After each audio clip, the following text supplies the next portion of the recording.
it is. Thank you. Yeah. Yeah. You have brewed something. You want? No, you. Okay, I'm in the address of where we are in Clearwater. Now you tell me what to do. But we're moving in That's why I September. hired you. Yeah. You tell me what to do. Luckiest dog on the For that ticket violation. Alrighty, guys. No, it's If okay. they catch the tag. Jody has apple bottom jeans now. Okay. Do that. And I was like, yeah, keep do it that. in lower Text for me, sure. shoot me. I Well, have to so run. Thank you. I did keep it in face and did I'll drink the coffee all day long, push-up. decaf if I can, and I have to force myself to drink You water. have to dilute it with some water. No, just drink water. Yeah. You know, like, I could just stay on this, but it's really I not good went, for you. they talk about how if you have alkaline water, it's healthier than normal water. Mhm. I went and got an alkaline water filter. Oh, you did? Because I buy the pH balanced water. Yeah, that you can buy at, there's a health food store down in, what's just south, like you go south of McDill. Oh, South Dill, okay. Yeah, there's a health food store that has both pitchers, that's like a normal pitcher, like a Brita. Yeah. And it's alkaline. And I got that for my home. And then if you go inside our break room, you'll see we've got like a office canister thing, which is alkaline water. Well, And- it also works really so well. much better. Really, and so it clears out all the toxins and all that. Yeah, too? it's pH balanced for the alkalinity and.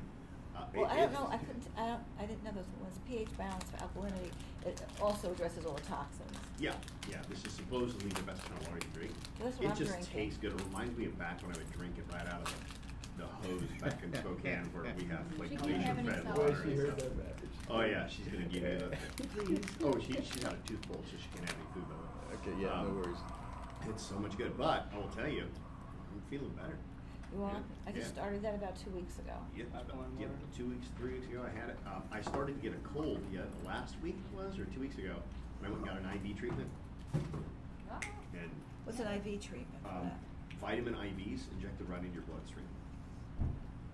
Amazing. It's called a Myers cocktail. You just go down and they put up an IV pack and they fill it full of vitamin C, zinc, all these things. They have different packages. One's called chicken soup, which is for your immune system. And the moment I felt like a tickle in my throat, I went and get it. And I had them boosted up with everything they could. It was like $200. And I'll tell you what, I never got sick. Where do you do that at? There's several places. The one that I do is on Kennedy. It's called the Wellness IV Clinic, and that's all they do, or IV treatments. Yeah. I get acupuncture. It was, the flu season. It got so bad we were all sick around here. I finally said, "All right, we're all going," and we had the whole staff going. We all had Wow. We all had Team group building. IVs. Team building. I was Well, that just sounds like thinking fun. first, it's putting a needle in my arm. Yeah. Oh, it's not a big Are you familiar with colloidal and trace minerals? Uh-huh. Dread those. I actually used to make my own colloidal silver. Hook up a 9-volt battery into the silver. Sam's. Huh? The liquid Yeah. version, you can buy at Sam's. Oh, kidding, really? Well, And it's a really good quality one. except for my Sam's Club went down on me. Yeah, I used to take the colloidal silver to the hotels with me, and I'd hook it around the batteries and stick it in the water and brew the own silver and drink it up. Surprised I didn't kill myself, quite frankly. Great lead toxin poisoning in my body or something. Oh my 'Cause there was God. I Googled was online how to just- do it, and who knows if it's safe. It tasted pretty metally. I think it's colloidal silver that if you take in too much, it'll turn purple. No, Well, thankfully I did not turn You purple. gotta be careful messing with the metabolic system. Huh? You gotta be careful messing with your metabolic Maybe it system. was a colloidal silver. I think it was. I did gotta some be careful. crazy experimental You do pink salt, alternatives. blue salt. Himalayan pink salt? What? Yeah, you gotta use it, the darker the better. Variation in color and darker. Oh, interesting. So the lesser expensive that you'll, like Walmart has it or something like that. Have you had Stores- black salt? You know, it works I really was well. just Just looking take at that, a- Really good. was it yesterday? Yeah. Purple and black. It's good. Tastes good. It does. Yeah.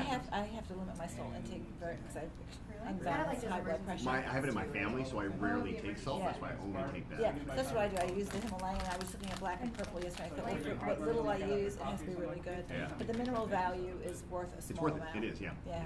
All right, guys, let's go and get started. All right, so the last thing in the customer story. Oh, by the way, just to make sure, I think she just went around and introduced herself. If you have not met her yet, this is Taylor Precourt. She is our newest team member on KPI. She just joined us 2 weeks ago. A week ago. A week ago. Yeah. A week. This is your second week now. Yes. Wow. All right, there we go. She is taking Jody's place. Jody is now going to become our Director of Client Experience, and she will be responsible for making sure that you guys get your shit done. So she'll be Yeah, reaching she's out good to at that. you and calling you and holding you Wow. accountable. And Did you tell her what she was signing up for? Wow. Taylor? With this group? Oh yeah. Okay. I asked No, for she it. told Yeah. him. I did. Yeah. We gave her the group interview and put her on the spot, and she shined with, flew it through with shining colors. I don't know. Yeah. It was unanimous after You the did real good. after the interview. No, we didn't even talk about you. We were just like, "Yep, that's the one." Hiring her. Awesome. Yeah. So. You know it when you see it. Yeah. It was. The interview? We were. In fact, there were even times during the interview where, like, either Jody or I looked at each other and go. And there was one answer that you did where Matt and I looked at each other and went. And that was when you were talking about when you were like 19 in sales or something, Yeah. and you were talking and you made some comment. You go something about highly competitive, gotta win, or something Yeah. like that. I'm not gonna let anybody beat me. We looked at each other and go, Yeah. that's what we want. Is that what you All call right. your game face? Oh yeah, we had no poker face whatsoever. Yeah, she was probably going, I've got these guys. Yeah. Suckers. I'm gonna ask for more. All right, guys, so we're on the last step, the customer story. So once you identify who your target is, and then you identify what their 3 dominant problems are, then you can create a series of products about how these are thinking mistakes and action mistakes. Then you get clear on what the prize is during the sales conversation, and know what their central question is. The last piece is our product methodology. And we've talked about this, or we alluded to this at the last Momentum session. So I'm going to kind of remind you of this. And you were tasked or assigned with a project to identify or to put into what it is that you do into a methodology. Do you remember this? No. Okay. So we talked about how if you really want to create massive amounts of value, the way that you do this is you create a methodology to your service. Because methodologies make things very real. People want methodologies. They want systems. I remember I was speaking with Anthony, what's his name? The OxyClean guy. I'm Anthony Sullivan. There we go. I was talking with Anthony Sullivan one time. We had him as a guest judge for one of our pitches, and he goes, you don't sell a fork and a knife. You sell a food delivery system. And that's what people want. They want systems. They want because the cool thing about a methodology is that there's a starting point and an end point to it. The methodology is comprised up of principles and processes. So let's do a real quick refresh on that, and then we're going to kind of move on. But we may have to spend a little bit more time on this, Taylor, than I thought, since I'm getting some question marks here. So principles versus process. What's the difference? Well, they both make up your methodology. We want to have you have steps for this. So for example, with Michael, he needs to come up with a step-by-step methodology for how he turns companies around. Right? This is my 6-step or 4-step methodology. Pathfinder methodology. Your Pathfinder methodology. This you're getting familiar with this now, yeah. Believe it or not, you want to come up with a methodology for what you do with the money when people donate it. Oh, I was writing Yeah. something else. Yep. A methodology for how you provide security systems, a methodology for how you practice, how you protect the family office. Let's talk about the difference between what's a principle and a process, because you never want to mix the two. If you do, you'll confuse your customers. So principles are high-level thinking. They're the big idea or what it is that you do. They're very conceptual, high-level. You can give these things away, right? So you can just talk about these aspects all the time. If you're looking for an archetype for what a principle is about, think of Yoda. Yoda spoke in very high-level, etheric, principled things. Trust in the Force, but he didn't say how to, right? It is essentially the DNA of your business. So for example, with KPI, we have a 5-step methodology to transforming business owners into industry-recognized thought leaders.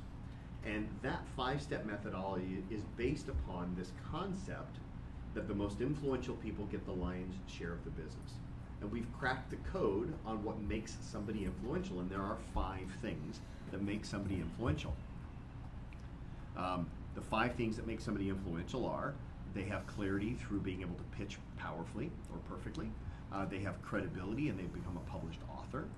They have, and by the way, these are, there's the high-level principle and then the step, right? So it's clarity through pitching, credibility through publishing, scalability through productizing, visibility through raising your profile, connectivity through creating partnerships. So that's our 5-step methodology as principles. Talk about that stuff openly, easily. We don't hide what those 5 things are for you to sign up. We tell people openly. The process is how you deliver those steps. Okay? They are the step-by-step actions. It's very tactical. It's the how. They are very specific, and you sell these things. And if you look at an archetype there, it would be like Bob the Builder. This is where you roll up the sleeves, you're going to get stuff done. And that might change and evolve over time. So while the 5 steps to influence will never change, clarity, credibility, scalability, visibility, connectivity, right? Those things are always going to be there. The delivery mechanism by which you get that may change, okay? So for example, and there's 2 levels here, and you can kind of see the transition. So maybe right now, books is how you, getting published is how, publishing a book is how you get published, credibility through publishing. But maybe once everybody and their dog has a book, then getting a book done is not going to create the credibility that it used to. And so now there'll be a new form of publishing. Maybe it's augmented reality, right? Which allows you to publish your thoughts in cyberspace or something, I don't know, right? Also, the delivery mechanism by which we share with you these 5 steps may change as well. So currently right now, we like to do it in small group mastermind sessions live, just like this, because we find value in cross-talk and conversations, and Michael says something, we benefit from it. When Irene says something, we all benefit from it. But we may eventually, through technology, just be able to put on our goggles and log in at home and deliver this entire thing through virtual reality. That's a process, and that will change and evolve, but the 5 things will never change. Make sense? I want to know what your methodology is. I want to know what your principles are, how you deliver those principles, right? So you got your Pathfinder methodology. How many steps? 5. Great. Give me the steps if you remember that. I do, kind of at a top level. So first one is a stabilization. Perfect. By the way, that's the whole, and if you can get them down to 1 word, it's even better. Pitch, publish, product, profile, partnership, right? So it's stabilization, yep. Standardization, normalization, yep. automation, yep. and elimination or reallocation. Love it. Oh, that's good. Right? You see, it's cool. Now, all of it, like if you were to listen to Mike. So here's how this might sound. Like, notice the difference between this. Hi, my name is Mike Lawley. I'm known as the Ultimate CEO. Major corporations, billion-dollar corporations, hire me to help turn around their companies when they've developed new products or systems that they just can't seem to figure out how to launch into the marketplace. My minimum starting consulting fee is $5,000 a day. That's a big gulp all of a sudden, right? But now listen to how it changes differently when he can say, hi, my name's Mike Lawley. My clients refer to me as the ultimate CEO. I specialize in taking billion-dollar businesses and turning them around so when they've created a new product or service, but they don't know how to launch it and it's causing financial heartache for the company. I come in and I implement my 5-step methodology. It starts with stabilization. Then once we've stabilized and we've stopped the bleeding and the hemorrhaging, we move on to standardization. Standardization makes sure that we're all playing on the same field and we all know exactly what needs to happen to move that ball down the field in the time necessary. Then we get into normalization, where you start to see people really starting to function and flow and work powerfully together as a team. From there we move on to automation, where at that point in time we don't have to sit there and micromanage people, because now it's into our culture. We've systemically put it into their culture and they're living it, and then we go into the last step, which is elimination or reallocation. Elimination or reallocation of whatever waste we found during those first 4 processes. And my starting fee is $5,000 a day. All of a sudden that $5,000 seems, for whatever reason, much smaller now. Why? Because it seems real when you put that into a methodology, right? This will be one of the most powerful things for you, Irene, because the one thing that doesn't seem real is where my money goes, right? So if you can come up with a methodology for how that money is allocated into the system, and by the way, this is where most companies try to downplay how much of it goes to administrative costs. Maybe this is where you say, our first step is, Allocation. We take your funds and we take 10% and put it to admin costs. We take another 20%, we put it away to build a capital raise later. We take the other 70% and that goes directly to the charities. The next thing is synthesization. You know, where all of a sudden now they're seeing this process where they go, if I put my money in here, this is how it comes out here, and there's a happy child, right? That's kind of cool, right? It is cool sounding when you say I'm having a hard time with it, but yeah. Well, what I just said is total bullshit, so it's probably not even true. No, not even that. No. I'm having the conceptual piece of this. Right. I'm having. I'm good at making words sound pretty. Yeah.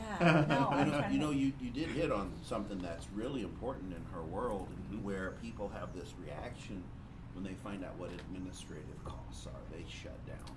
Well, that's what we were talking about yesterday. Yeah. That's But- where you create the product that overcomes it. Right. But like, okay, so you have a certain amount that you have to pay people, but then there's other money that you take in, and I don't remember what you referred to it, but at one of the not-for-profits we work with, we called it reserves, and we actually had a story that we told around reserves because, you know, I wrote one of my things on reserves yesterday. our giving is very cyclical, and there are ups and downs, and our reserves are to carry us through those time periods where people like you are not here. Yeah. You're off busy, and then, you know, we go into another cycle. It was worded much better than Actually, that. that's but- good. I'm gonna add some of that. Yeah. But it made the That's good. people, Take that. because they were questioning, okay, you're paying this much, but yet you're putting this much in the bank? I mean, there was a reaction to it. You could see the body language. Oh, yeah, people, yeah. Yeah, it is really amazing how people get weird with money. So we had to Charities. explain how it all made it to the child, or all Yeah. made it to the charity, or it Yeah. all made it to, but you had to take them downstream. Yep. All right, you guys get the idea. Yep. So it's really important for me to make sure that we don't move forward until you have your methodology. Even if it's just a rough draft concept, even if it's something which is working in play and you've got to change it later, that's okay. Let's take the time right now to make sure that you have a methodology. Now, with regard to your methodology, oh, by the way, so here's here's what happens, by the way, when you screw up and you don't have the clarity or the difference between the principles and the process, by the way. So here, principles, high-level concepts, process, delivery mechanisms. If you don't understand the two, what ends up happening is you create a pitch which is confusing. So imagine how it would feel if I told you that our KPI product methodology is a 3-step process. And number 1, we help you to gain clarity. Number 2, we help you to gain credibility in the marketplace. And number 3, we use an online learning portal. Oh, no. Right. The online learning portal is the process, it's not the principle. It's a tool. Does that make It's a tool. sense? Yeah. So it doesn't feel right. Right. There's a jar in there. Now, for you guys, I don't care at this point in time if you really get too detailed on all of both of them, but I do want you to get that methodology, the steps. Then we'll elicit them, and then we can kind of tweak it if we feel that you've got one of these, like clarity, credibility, online learning portal. We'll work with that as a group, because we'll all know when we don't know your system and you go through that. But like with Michael's, it was very clear, wasn't it? Right? Stabilization, normalization, allocation, automation. I can't remember what it was, right? Yeah. But like none of those things felt out of place. They all were and by the way, this is from a branding perspective. If you can make them rhyme, or if you can make them all start with the same letter, or if you can make them all have the same number of syllables, that's kind of cool too. But that's secondary. And if you do this right, you can even sometimes make up your own words. So we had one of our clients, in fact, I think I showed this to you guys last time from Marketing Matters. Did I do this? Maybe I didn't. So this we've done in our pitch though, right? Our methodology. We teased you with it a long time ago, yes. And some of you took that. You get the idea right there. Yeah. Marketing Matters. Let's see if I can find it. Oh, am I not online? Oh, I'm not online. No, yet. you're not online. Yeah. So I developed this years ago in the technology sector. So when we would take over an organization, similar to how you guys would come in and take on their services, I took each one of those companies through those 5 steps. Yep. So I can take your class. You can, absolutely. Yeah. Done. Absolutely. By the way, yeah, you can. And that's the cool thing about sharing openly what these principles are, because you almost want to dare them to do it. You're like, listen, I'll tell you the secret sauce. Here it is. Here's the 5 steps. Go do it. Right. Because the magic ain't in those steps. That's what we tell people. Say, look, you could buy the book, Key Personal Influence, and go do it on your own. Some people have. They don't do it as fast, they don't do it as effectively, and they're actually using technology that's 7 years old because we've evolved so much since that book was written, right? So we tell them all the time, yeah, go for it, go see what you can do. But the benefit is in the relationships you create here. The benefit is the brainstorming that's happening. You know, the feedback that you get, those little one-liners that you pick up from Michael and go, I'm going to put that up. You can't get that from reading a book, right? So that's where you get it, and that's where it's just kind of cool. You're like, yeah, take it all you want. Go for it. You're not going to get it without me, though. Yeah, apparently we have no Wi-Fi here today. Hey, I've got to head out for an hour, so I will be back, but I've got to go over to WellCare. It's an absolute drive to go. You absolutely have to do that. You better do that. So, but I will be. I'll be back. I would be back. I'll be back. Do you wanna leave your stuff here? We'll keep mine. No, I'm gonna bring it with me because when I get there, I have to actually log in and do, which is gonna And be do funny. some work I'm while you're showing waiting. up to work like this. Cool. This is gonna go over well. If they don't love you for who you are. This is the day you come in and you just you put some folders inside your laptop, and you pull your laptop out, and you walk in and you just go, boom, and you slam it down and go, let's have a meeting. And then they're gonna go, what the hell? We're just walking like a nerd. with What's the going last on? Be quiet. Yeah. But my buddy John Heffron, he's a stand-up comic, and he talks about how as a dad you've got to go crazy every once in a while just to keep the sanity in the house. And he goes. I remember one time my dad came home and he just starts walking down the hall and he just starts kicking every Oh door, my knocking God. them off the hinges. And he goes, scared the crap out of me. Didn't know what was going on. We were never more behaved. And he goes, it wasn't when I was an adult I was talking to my dad about it. He said, yeah, I needed to replace the doors anyway. That's classic. Great, Yep. great. Yeah, bust a couple doors down every once in a while. He's coming out now, you have two together. There you go. Put your pocket-sized PC. Yeah, when you plug that in, the lights went dim. That's my phone, guys. Oh, okay. That's your phone charger? Yeah, it's a supercharger. This thing will be Sounds done in like like VCR. 12 minutes. I love the abuse we give to our customers. It's just, I'm like, you're like Goldilocks over here. Like, everything is. Yeah, that's Just style. right. all right, well, guys, I'm not going to be able to show you the example, and for some reason we don't have any Wi-Fi, but one of our clients has a 5-step methodology, and one of the words in her steps is tweakify. Right, because she had all these ifs, Oh, if, yeah, that's- clarify, signify, identify, and she had this one that was like adapt, and it just didn't fit well. And then she went back to her team, and they go, "Well, you're kind of tweaking things. Why don't you call it tweakify?" I was like, and it made it cool, Good. right? Yeah. So take the moment now to identify what your 5-step. And with regard to steps, by the way, no less than 3. No more than 5 or 7. And the reason for that is because if you have more than 7 steps in your methodology, it sounds too complex, and they aren't going to want to hire you because they feel it's going to take too much work out of their day. If it's 3 or if it's less than 3, it just seems so easy they don't need you. Yeah. So no less than 3, no more than 7. Take a few moments to go and do that now. And I'm loving what I'm seeing Juan do over here. By the way, he's turned his sheet over and he's actually writing it out like that. Wow. Which we do actually have a PDF document blank, which we could have given you as well, but we didn't print that. That looks like more Perfect. fun. Yeah. Ours So go ahead and prints time. take a minute to go and write out what your methodology is. If you can get it down to 1 word, that's great. If not, just get a 2 or 3 or 4 words, and then we can help you with that. Or like if I have a couple of words strung together, then I can narrow it, keep narrowing, keep narrowing. Yeah. Right. So- Yeah, and what you do, like you might have 8 steps and realize that, you know what, 6 and 7 Right. probably could be 1. Let's find what's that word that describes both. So for example, with on step 4, profile, that was originally get seen in the community, get seen online, and get seen on TV. Right. And it was just like, that's 3 steps, that's too much, right? You know, so what that's all about being seen. What is it? Raising your profile. I was wondering why you were in here. Yeah. We stole your coffee You machine. stole my coffee. Sorry, buddy. Yeah, it's okay. I'll forgive you this time. Hey, did you get my text with that picture from yesterday? I think I'm trying to remember what you sent me.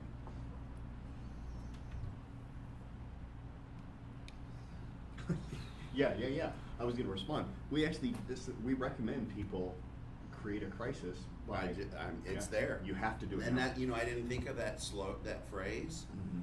but I was sitting there at the house and I was looking at that and I looked at my wife and I said, publishing a book. Yeah. And she knows when I say something like that in that tone, like I'm locked in. Yeah. Well, It's do or die what we now. recommend is even go one step further and actually have the date of your book launch. Wow. You tell people when the book launch party is, your book will get done. I didn't think about it. Oh that yeah, way. yeah. We had in this new book launch party that we have coming up, I think 2 or 3 of the authors didn't even have their book done when they put the $300 down for the party and start sending out invites. They got them That's done now. good, that's the way to do Wow. it. Yeah. Back up. Yeah. Got to create a crisis to get it done sometimes. This is And that's mostly the next class week. before us, right? No, I think it's only 2 or 3 Oh. with this class. Come and then, up, where it's, yeah. So you guys. How And, many- and by the way, I do recommend you go to that. It'll be very inspiring Yeah, for it you is, to see. right, Yeah. motivating. Yeah. What, how many classes do you want a year? KPI classes? Well, Matt and I have a difference of Yeah, opinion. I absolutely. want 2 a year. He wants 3. But I frankly, heard you say 2, but for some reason it seems like it's, yeah, we're doing 3. Our goal, our short-term goal is 3 a year at 20 apiece. But I'd love to do 2 a year at 40 apiece, because then our margins are better. So do you And our workload's do less. you spread it out where you're doing this much video, this much blog, this many books? I mean, do you have like a schedule, a ratio, a pattern? It's A not recipe. that tactical, but it should be. Okay. Yeah, if we were Like I at know. our best, we would be doing something like that as well. Because as I was thinking through this, I'm like, okay, now that I'm in this situation where I have to do it, Yeah. or get run over by a truck, those are my 2 options. I'm Do it. probably not gonna get Do run it. over by a truck, so now I have to write the book. And I started thinking, okay, but what's after that? Like, so I set up my basic landing web page. Yep. It's not complete, but it's the framing and the skins and everything. And I said, okay, I put my first blog up, which I did the IQ, situational intelligence, communicational intelligence, Perfect. emotional stamina scorecard system that I use. And then I started thinking, oh crap, pods, blogging on a regular basis. Yeah. And I will started trying to share- like, how do yeah. I map that out? So I'll share with you a strategy. You may not see it today because you may not be back today, and I get Okay. that, by the way. Okay. Just call me and I'll kind of go through with you. But we'll either do it now or we'll probably even do it in the momentum session after this, in terms of how do you now start to execute on all this product that we want you to Yep. create without it becoming a full-time job in and of itself. And there is a strategy for it. Gotcha. Yeah, one relatively simple way is when you're creating videos, just have the videos transcribed, and then you have the video and a blog post, That and then makes you strip sense. the audio off of it, and you already have a podcast too. So in just creating a video, you already have 3 different media outlets that you can use. And that's the strategy I was going to share with you later. Okay. That's See awesome. what- see how good that That's is? value right there. And he made it sound way easier. Yeah. Yeah. You're just Thank- getting a cup of thank coffee. you. Yep, of course. Yeah, just jump in, jump on. Mike just comes in, Fiverr. says a sit, drops his No. mic, and Right, walks I'll out. leave now. Boom. Done. No. Yeah. That's how we do. I'm That out. was a headshot from downrange. Yes, exactly, yeah. Hi, what's going on? All right, I have to go play All right. executive for a few Good play. minutes. Have a good one. Good luck. Thanks, Mike. All right, how you guys doing? Sorry, I was distracting with stories there. Keep working on your methodologies. You wanna come with me? You wanna go for a ride? You don't have a sidecar. You can sit out with me. We won't actually go anywhere because Topher would tell me, but we can get on the bike. That'd be a great picture, actually. She's a good poser too. She put her hands right up on the steering wheel, That's on the cool. handlebars. And You're welcome to use the bike if you ever wanna do any cool dog pics. That would be cool. Did you ever show Mike McCoy your bike? You might want to do it with some really You know cool what, I- bikini pics no. or something. Yeah. With his models. He does a lot of fashion stuff. Did Yeah, you want the- to wear a bikini on the bike? Probably not, right? I typically go with a one piece, See that. you know? But then you look like a Russian wrestler. This is true.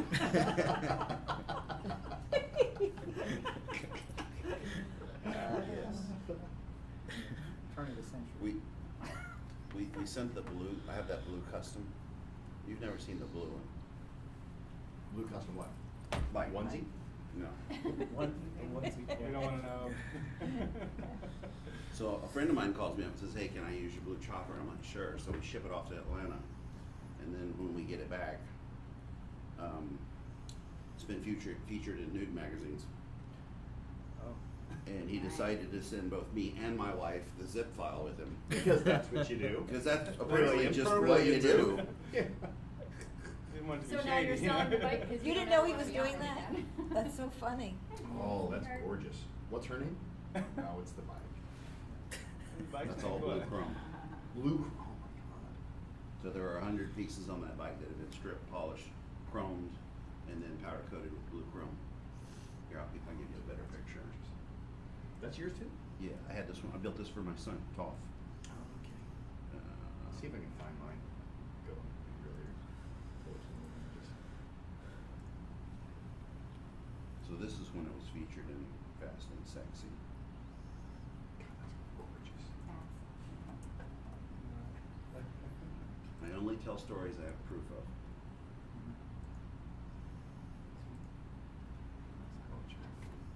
That's fancy, yeah. So yeah, I'll write this one up here one day. But I thought you'd really like that, the Tampa one. Oh, the stamp. Yeah. Stamp. Yeah. Pretty cool. All right. Thank you for tolerating me today. I'll be back.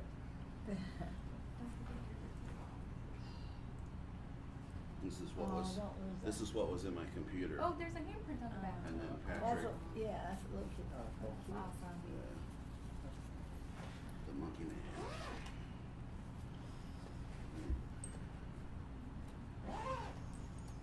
I shouldn't share this, but I'm going to meet with the legal team. So you guys will be having a lot more fun than I'll be having. Oh, yes. Good luck. Good luck.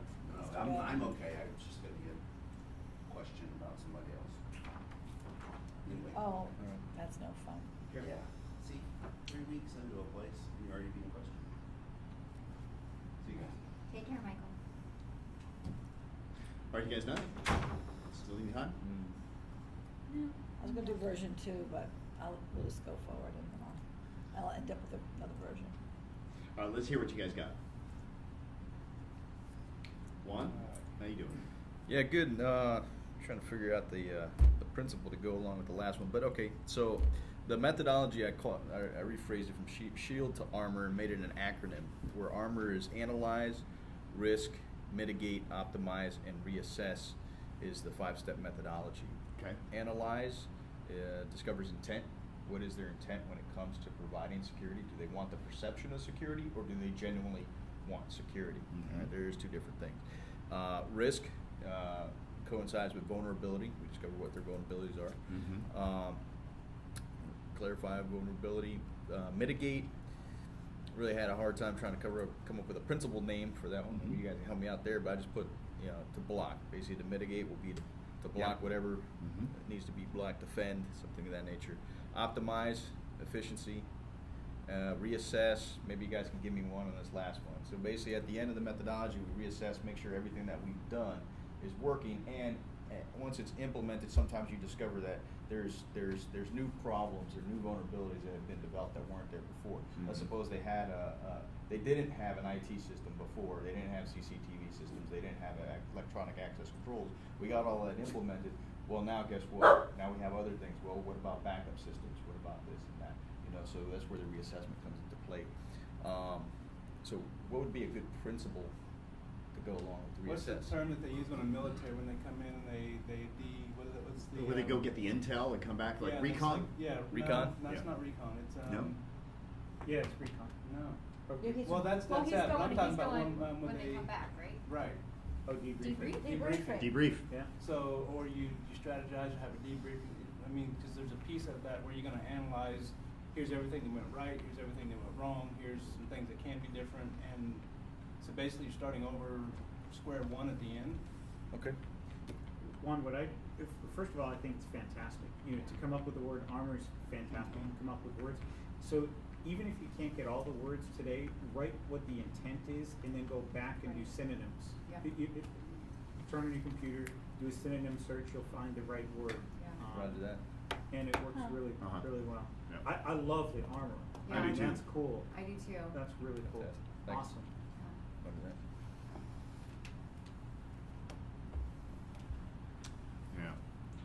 You want it to feel simple to them too, because a lot of your clients aren't going to necessarily be technical. Yeah. They don't even know what they need. They don't understand the complexities of cybercrime, the intelligence that goes behind it. Exactly. We need to keep everything very. The one word for me, if I were to change, would be mitigate. Yeah. Mhm. To minimize.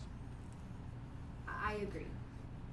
Because I think of risk mitigation, and you made it 2 words, and I almost wanted them to go together. Right. Right? Yeah. Yeah. That's it. And That's you're kinda just knows wanting what to be proactive, so I agree with Topher. Mhm. Also, repel could be an R word. I don't know. Maybe that's not good. But along the lines, yeah, to deter, to Well, for M was mitigate, right? Which essentially means we're gonna lessen, or we're going to reduce, or we're going to. So minimize would be sufficient. I think It's just a more human word than mitigate. But Right. mitigate More is more lay- military for sure. Yeah. Absolutely. Yeah. More lay term, you know, where the Reassess and then. average But person will who's understand. your avatar? Who are you selling to? If you're going to a military person, mitigate. Actually, you know what? Yeah, that's true. A lot of the people that we work with usually even have some kind of segue into safety. Mhm. You know, they're either in the safety compliance side of things, so you know, risk mitigation is something they're It's a very term. familiar with. Yeah. Okay. You know what? Yeah. Write both of them down and keep them, and then maybe just split test and ask people. Okay. I think maybe Because ultimately, our opinions mean nothing unless we've actually hired you before. Yep, but there will be times where I got to go and I got to deal with the guy who, a good example, I was telling you about the Hillsborough EPC, Environmental Protection Commission. You know, the guy says, I'm a marine biologist. I don't know any damn thing about security, but somehow I got put in charge of having to run this. Yep. You know? Wow. So I said, well, that's great. You know, I don't know anything about marine biology, but I know about security. So here Yeah, we go. exactly. Good team. All right, that's good though. I like that, man. This All is right. coming together. So Fantastic. Yeah, well done. What about you, Stinky? Mine seems a little, Now, let me ask you a question. Did After you do that. this for the Mine is overall company, or did you just for your sector of the So- what we talked about earlier? So both, Okay. really, because I feel like no matter what area we're in, we have to do this. Okay. But it may be a little juvenile. So I did a four Mhm. steps: assess, design, implement, and monitor. Okay, cool. Now that assessment though, the one thing I'm always a little bit cautious of when I hear service-driven companies use the word assess, and I don't think it's the case with yours, by the way, is remember the methodology has to start after they've paid you. Now the pay may be metaphorical, it might be a contract or a signature or something like that, but remember, this isn't a methodology to determine whether or not they should even be your customer. This is a methodology to determine that once they are your customer, how you solve their problem. Right. So unless they pay you for the assessment, which in your case I think they do, by the way. Sometimes, Yeah, but like if you offer a free assessment to find out what, like I hear people all the time say needs analysis. Well, you know, needs analysis is rarely a part of a process methodology, because the needs analysis is what you use to determine whether they should be a customer. Make sense? Right. So as long as your assess is part of the process after they've signed the contract and said, yep, let's move forward, cool.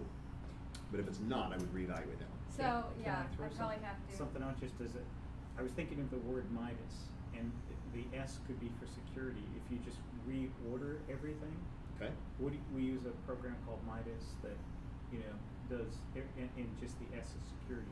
So you monitor, you know, all of the letters are there, MIDAS. Yep, 100%, but then you're doing things backwards, right? And that's the challenge. The Yeah. other thing about the process, thank you for bringing this up, Stephen, is that you have to be able to defend why they're in the steps that they are Yeah. and not different. Like I can tell you why you have to work on clarity before you work on credibility. I can tell you why you work on credibility before you work on scalability. I can give you that whole thing, right? I can tell you why profile absolutely has to come fourth and it can't come fifth. It has to be fourth, for example. So here's an example. The reason why profile is step 4 is because if you raise your profile and everybody knows who you are but you don't have clarity, then everybody will know you but they won't know how to refer you. If you have your clarity but you don't have credibility and scalability and people have visibility and they know who you are, well then everybody will know who you are but nobody will respect you. That ain't gonna get a sale. If you have clarity and credibility, but you don't have scalability and you have massive visibility, then everybody will know who you are. They'll respect you, and they'll want to do business with you, and you won't have the infrastructure to keep up, and you'll have poor customer service, and then everybody will hate you. So you have to have that. And by the way, you can't have partnerships before visibility, because the number one way to gain partnerships is to have everybody know who you are, right? So you have to be able to assess that step. So the fact that you just stepped in real quickly when he said that, and he goes, "Will they be out of order?" says that you're on track with your methodology. Yeah. So well done. Oops. I was looking at it from a marketing standpoint. Yeah. Yeah. Exactly. Yeah. Yeah. Sounded good. Let me just send a message to Anna to come get Macy. All right, there we go. Okay, let's hear yours, Andre. Ours is a five-step system we call Smarter in the Long Run. Mm-hmm. And to be smart, first we listen, we quantify, collaborate, we hunt, and we implement. Love it. One word. I know what all those words mean, Good. but obviously we'll need further explanation. Say them again. Listen. Listen, quantify, collaborate, hunt, and implement. Yeah, love it. Okay. Yep. The one thing I may question is, what do you do after you implement? Is there a monitor? Is there an assess? Monitor, Is there an adjust, evaluate or yes. something like that? Yes. Yeah. Ours, the full thing is we implement, monitor, and adjust.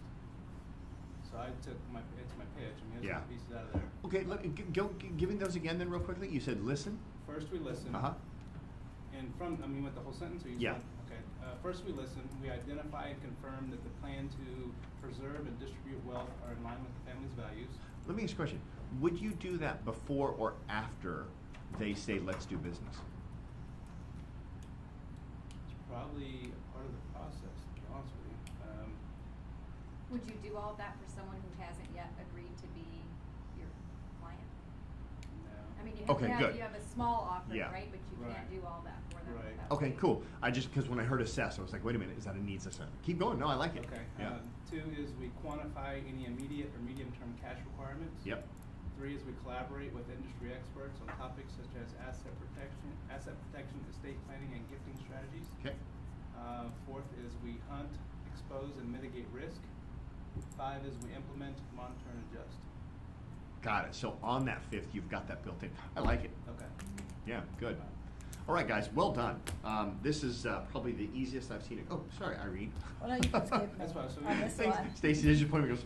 I don't get a pass.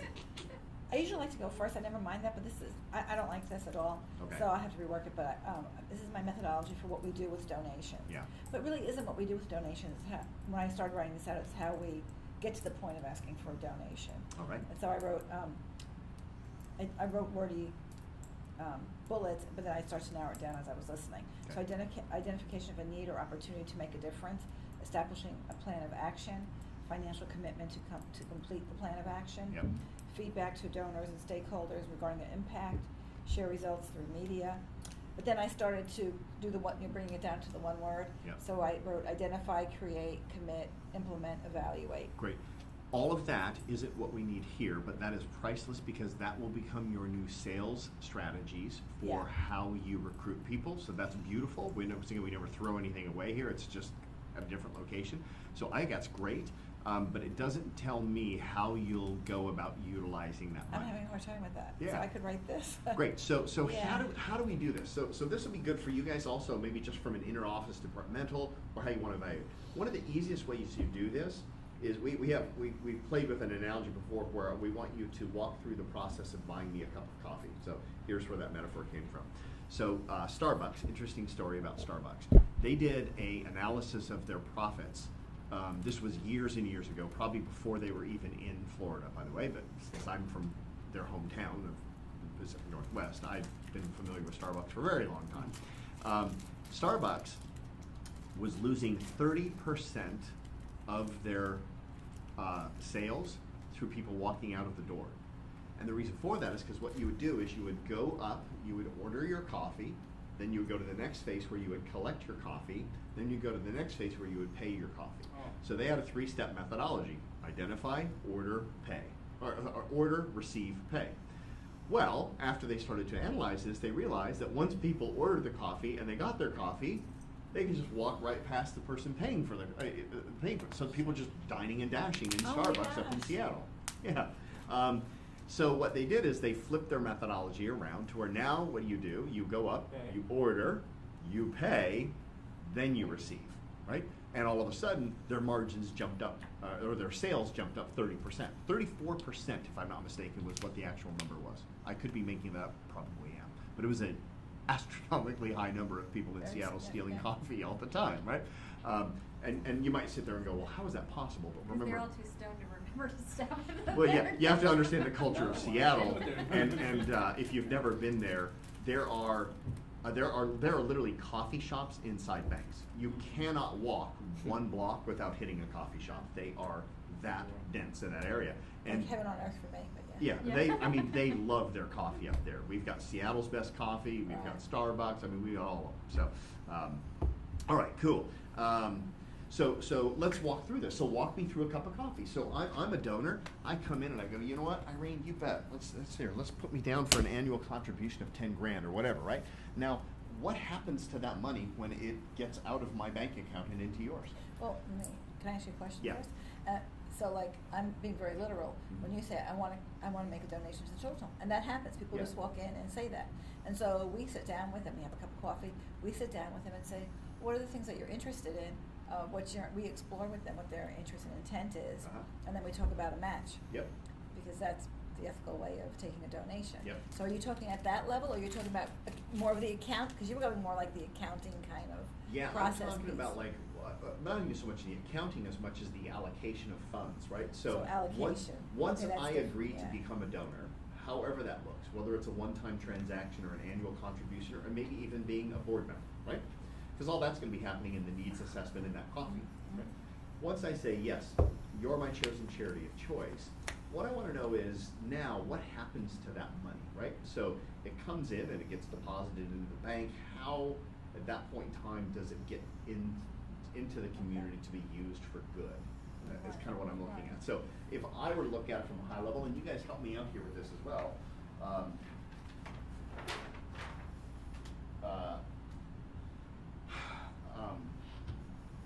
You've got, because you have what? How many different services do you provide again? 8 different service lines. Okay, you have 8 service lines.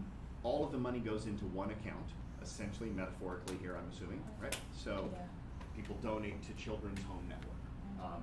So once the money starts over here, come up over here, and we're gonna have a happy kid. Those are supposed to be pigtails. Yeah, it's not cute. dog ears, right? Yeah, it's a little puppy-like, but- So this gets turned into this, right? By the way, now you can even see, now we're already starting to create a pictogram, right? Right. Where you can literally see the money transform into a smile on the child's face.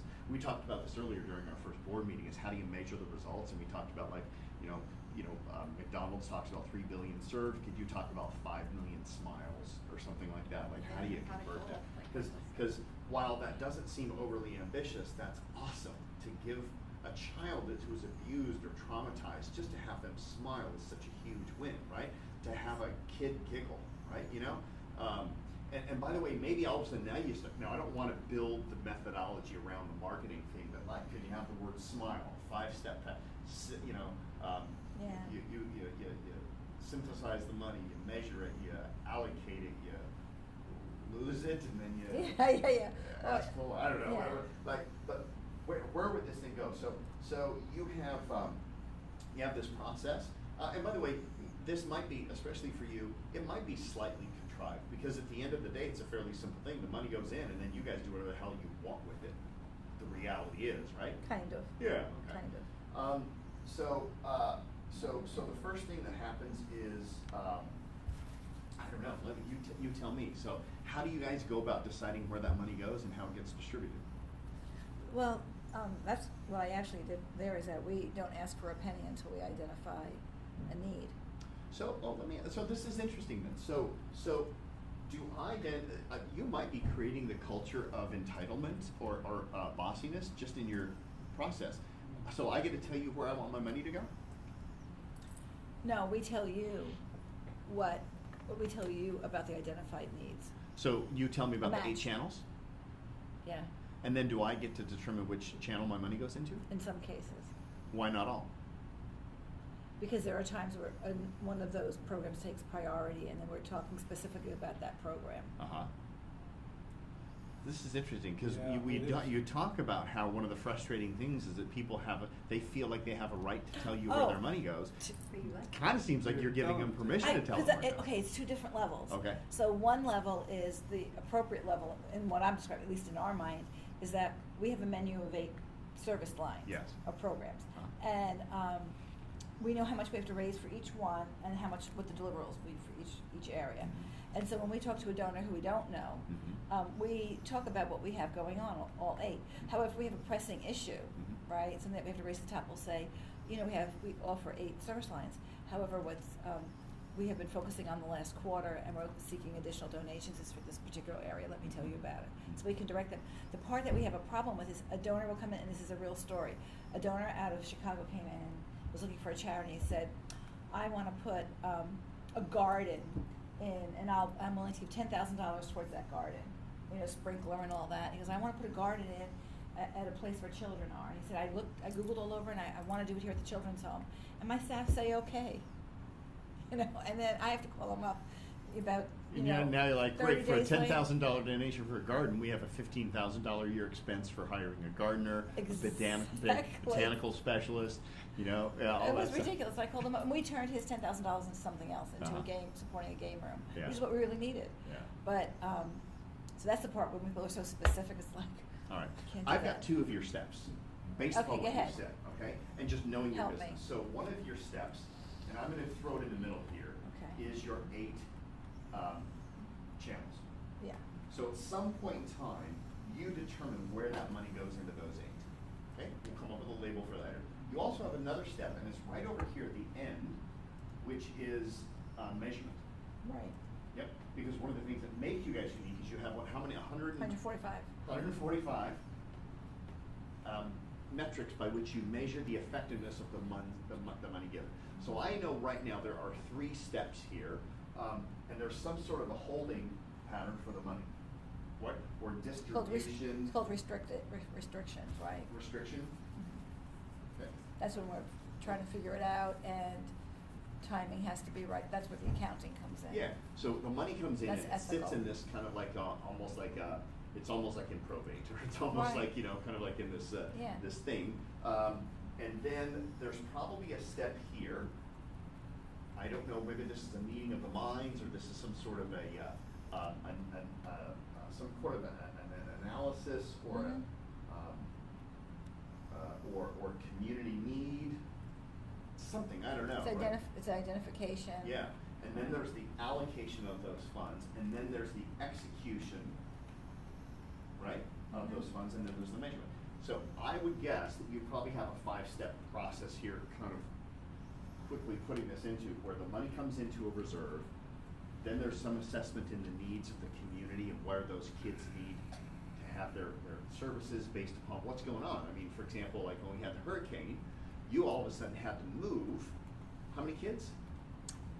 68 kids. 68 kids outside of Tampa Georgia. to Georgia to get them out of the path of the hurricane. So there was an immediate thing here, right? And then all of the funds got channeled into one channel. The other 7 probably got starved that month. And then you executed that, and then you measured that, and then you throw it back over again. It seems kind of Simple? simple. Yeah. Seems a lot harder in my head. But boy, like Complex. me as a donor, now I feel like now I know where my You money's. understand. Yeah. Yeah. Okay, I got it. Yeah. I'm gonna play So with it a and then little you bit. can literally tell people, say, listen, while we want to make sure we have to know be an where your acronym. passions are at in these channels, it's not because you get to determine where your money goes, but it determines how we can help engage you at this level beyond the financials or something like that. If I'm donating $100,000 and you know that one of my channels is gardening, well then all of a sudden you might go, we're going to name a garden after that person. I get it, right? But to me, if you could come up with one word to describe each one of those things, Yeah.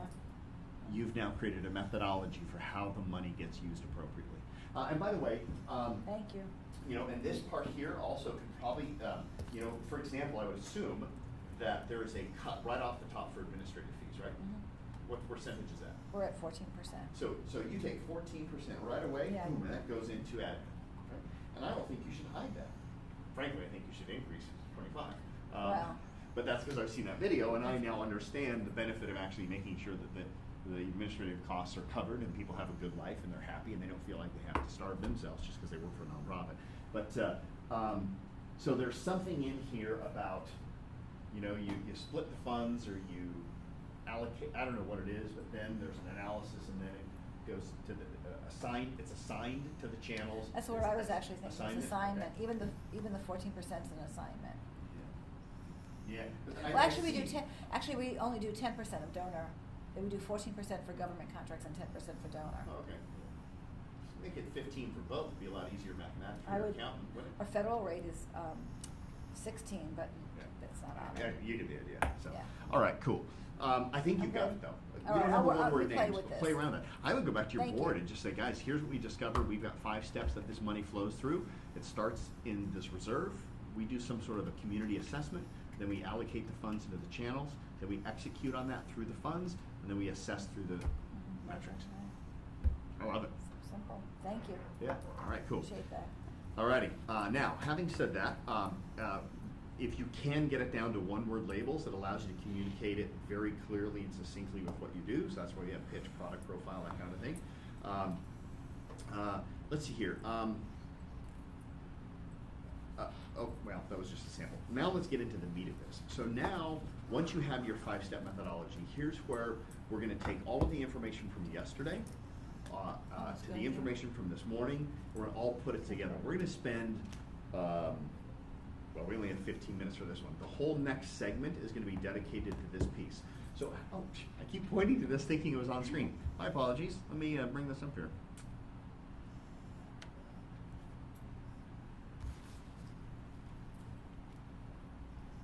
There we go. All right, here we go. All right, I believe I've gone through this, but if I haven't, please remind me. Maybe I need to do a refresher on it. Did you get a picture of that?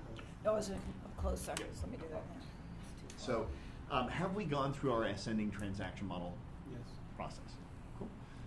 All right.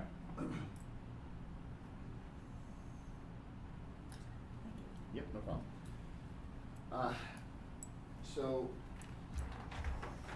we'll do a quick review then, and then we're really kind of get into building this ascending transaction model. So the first phase is that we're going to have some kind of gifts that get them attracted to you. This is our attraction. So rather than running around and chasing the butterflies in the garden, we're going to put some nectar out and have the butterflies come to us. Okay, so we're going to make something sweet, irresistible, that people want to find us with. That's a gift. Now, I don't think we've gone through the criteria for what makes a gift a gift. So what makes a gift is that it is unconditional, because that's what a real gift is.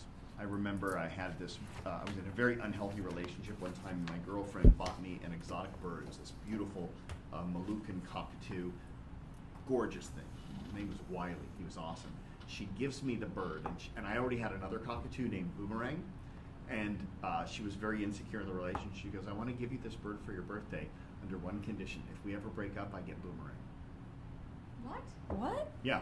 The bird you already have? The bird that I already had. That's very That is strange, not part and of our it's freedom. diagnosable. Yeah, I know. Red flags everywhere. It's yeah. diagnosable. Yeah. Yeah. So how do you think that made me feel on my birthday? She didn't tweet you well. What's that? She didn't tweet you well. She didn't tweet me well at all. No. Yeah.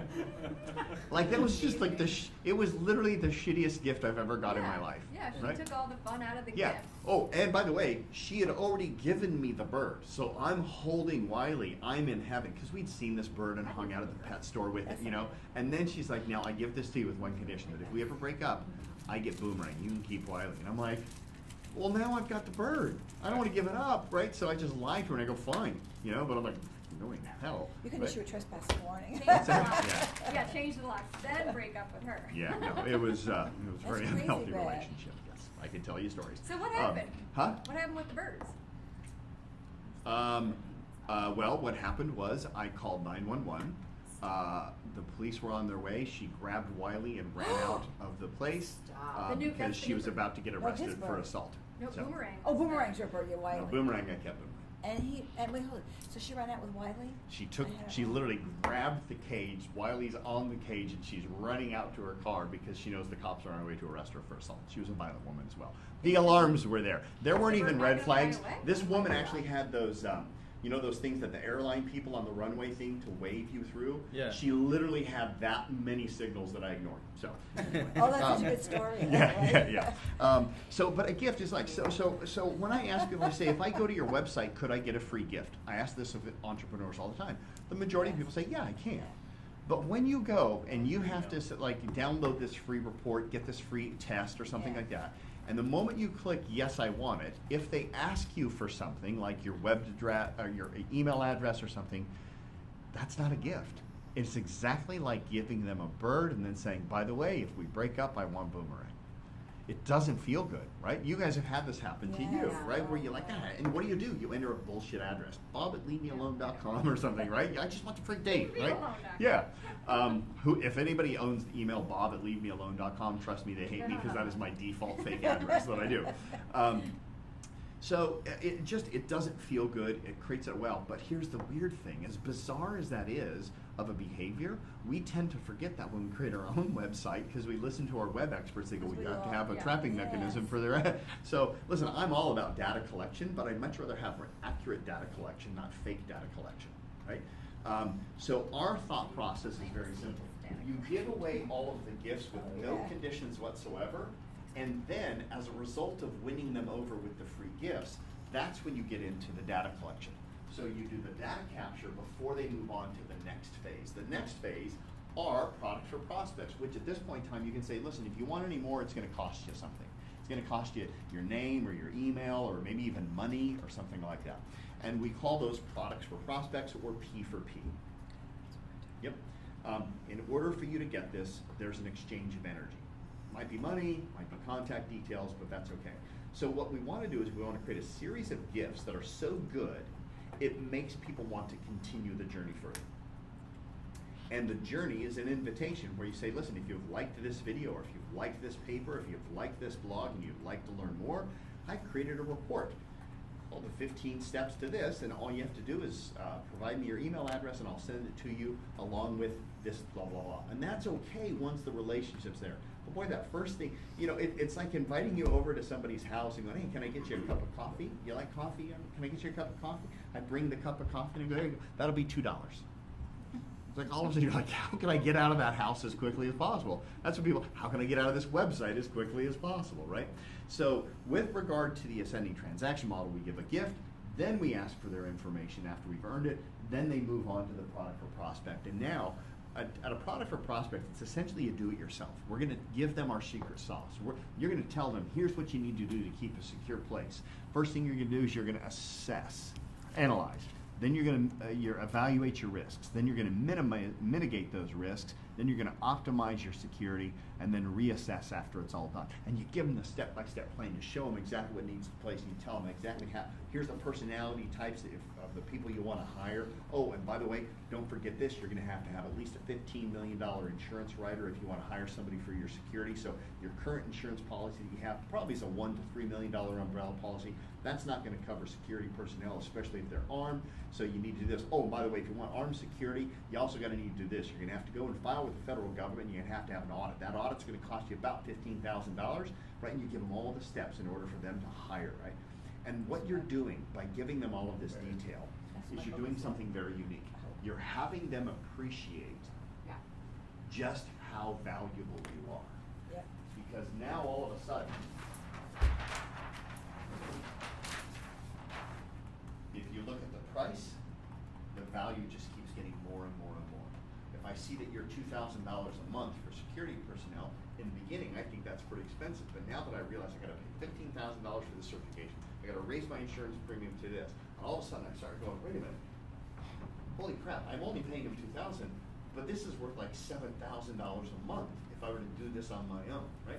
You kind of want them to look at this and read it and go, oh, like you almost want to overwhelm them inside this aspect, right? If you like to help out a local, if you want 100% of your funds to go to a kid, here's what you've got to do. First thing you need to do is you need to go this, and you look at this, and then you got to be aware of how that's going to look in the community if you do this. What's the unintended consequence that you're going to create over here? And all of a sudden you realize that maybe spending $5,000 a month feeding homeless people through a van isn't the right thing to do because you're actually just encouraging them to actually go and take more drugs. So you've got to be aware of that, right? And how do you mitigate that. And all of a sudden they're going, I just want to help out kids, right? You know. Let me help you with that. Yeah, right. And you go, well, we've handled all that for you. Okay. So a product for prospect kind of gets into this place where they go, I think I might want to look at actually engaging in your services. That's where you get the sales conversation. The sales oops, sorry, I swiped the wrong way there. The sales conversation moves them into your core offering. So in other words, the sales conversation is all about saying, I've got this methodology.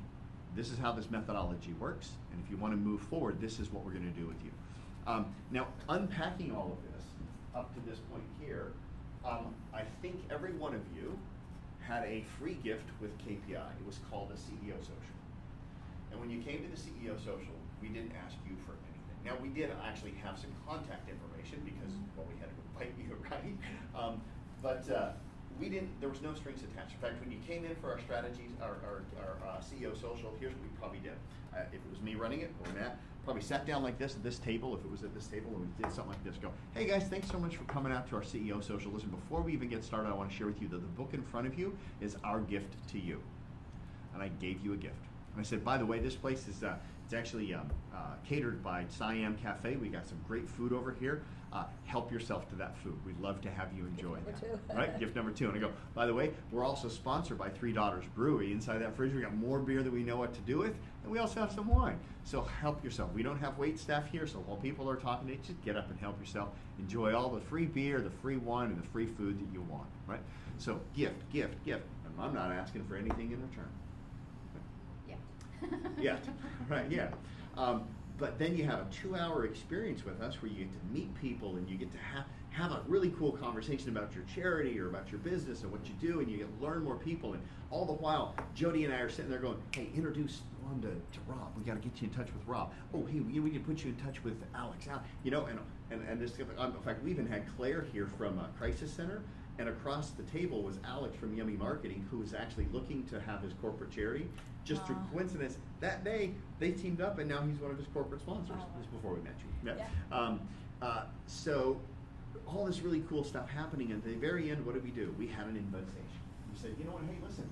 If you'd like to learn more about our company, we'd love to offer you a cool strategy session. It's a 2.5-hour strategy session.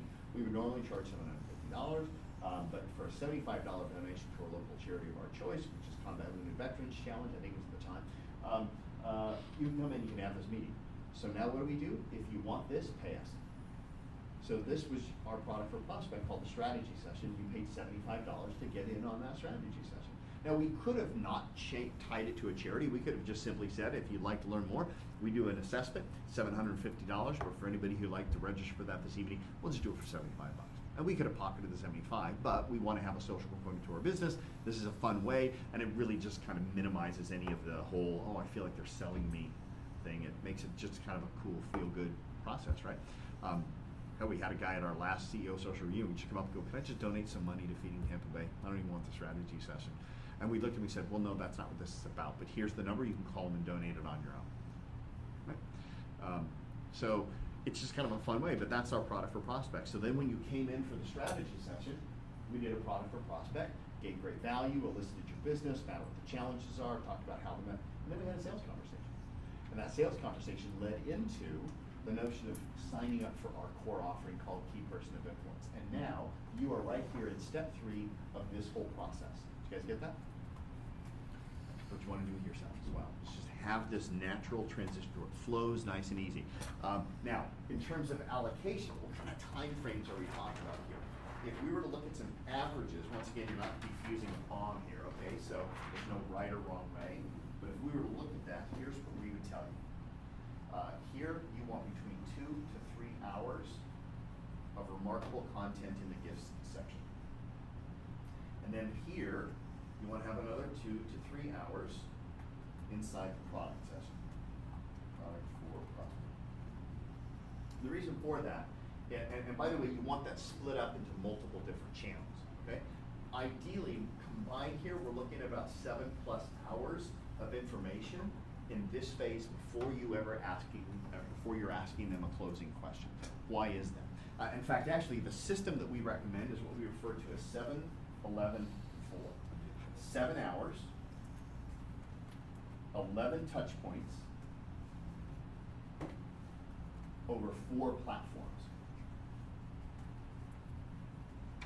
And I'll tell you why that is.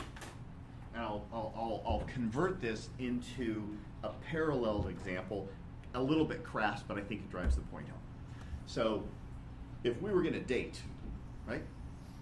What point in time is it appropriate for us to take it to the next level, if you know what I'm talking about, right?